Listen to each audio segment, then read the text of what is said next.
Hi, welcome to another video. So today we will be learning how to start a print on the Lulzbot Taz 6. To start a print, you will click once on the wheel, then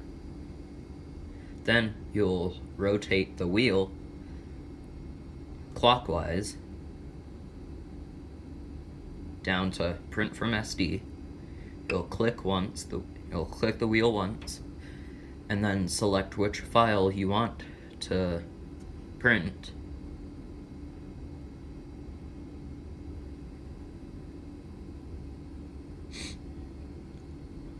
And then once you find the file that you want to print, you'll click once on the wheel, and then there you go. You can just walk away now.